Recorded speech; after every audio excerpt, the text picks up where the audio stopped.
servira de caisse de résonance. Autre sujet très important, quand même dans le film, je voulais dire, c'est évidemment qui est aussi un sujet d'actualité, c'est la place de la femme dans le monde de l'entreprise. Vous verrez que Steven Spielberg vous livre un portrait absolument flamboyant du leadership féminin en la personne de Katharine Graham. C'était l'autre sujet qu'on souhaitait mettre en avant. Donc encore une fois, je suis très heureux, très honoré, c'est un geste purement symbolique, on en a parlé, d'offrir cette projection à Reporters sans frontières. Voilà, et je vous souhaite une très belle projection. Merci beaucoup.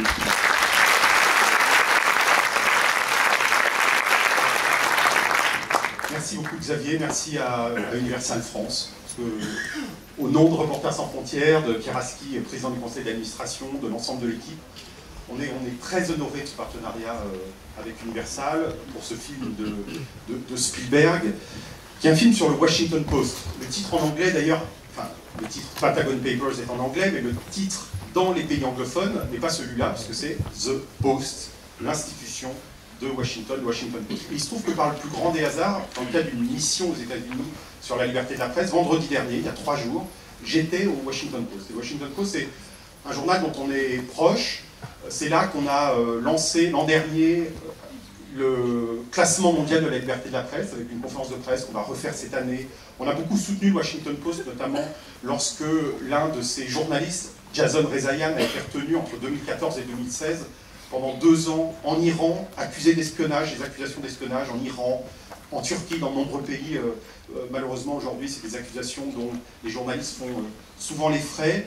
On est proche de Marty Baron, qui est ce personnage fameux, puisque c'était le rédacteur en chef dans un autre grand film, qui était Spotlight, vous vous souvenez, le rédacteur en chef du Boston Globe.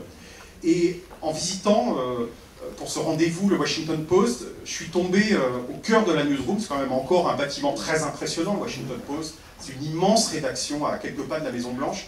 Je suis tombé sur une phrase gravée sur le mur de Ben Bradley.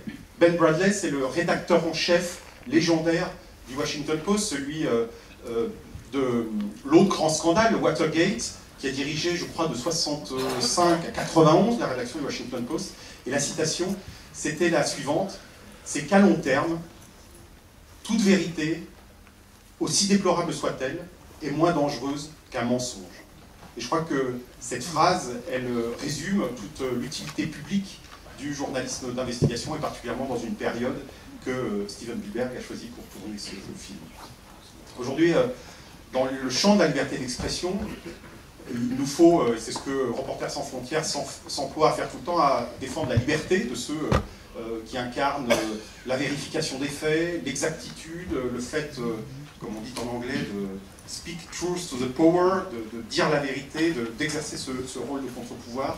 Et notre rôle est aussi de celui de défendre l'essence du journalisme, par rapport, dans un monde où le journalisme est en danger, face aux appareils de propagande, face à des algorithmes qui trient selon leur bon vouloir et qui ont le monopole de la distribution, face à toutes sortes de rumeurs. Et c'est ça que nous défendons partout, dans les 130 pays où nous avons des correspondants, et dans les 12 villes dans le monde, puisque Reporters sans frontières, vous savez, est une organisation très internationale.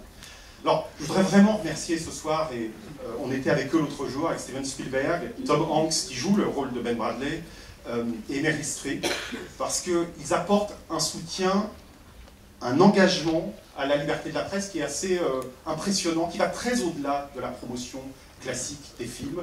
Il suffit de lire l'interview dans Le Monde de Spielberg, mais Meryl Streep s'est exprimée aux Oscars. Ils le font tous les jours, et ils le font maintenant en soutenant Reporters sans frontières, et évidemment, on en est extrêmement honoré.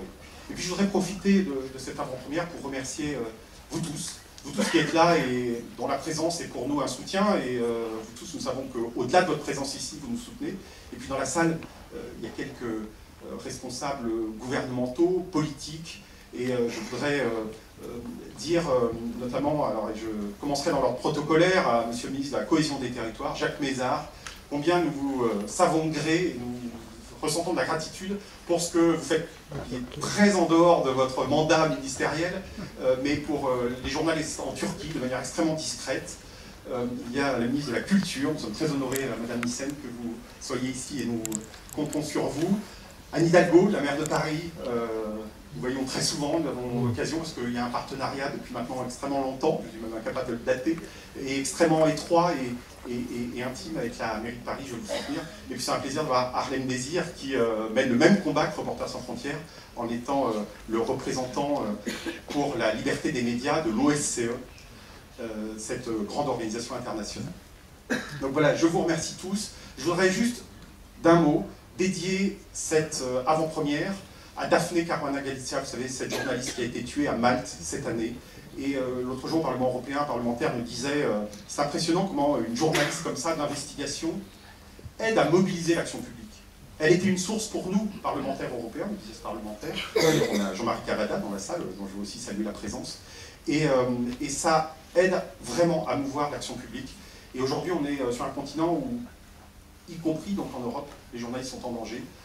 Je finirai par un épisode malheureux de cette année, lorsque le président tchèque, qui vient d'obtenir un très beau résultat pour être reconduit au premier tour de la présidentielle tchèque, a fait une conférence de presse cette année avec une fausse Kalachnikov sur laquelle il était écrit « pour les journalistes ». Il a dit que c'était une blague, mais ses propos ne le laissaient pas penser. Et quelques jours plus tard, dans les couloirs du Parlement européen, voyant un journaliste qui lui déplaisait, il a dit à ses gardes du corps « s'il vous plaît, débarrassez-moi de celui-là, ou je vais le tuer ». Voilà le monde dans lequel nous vivons.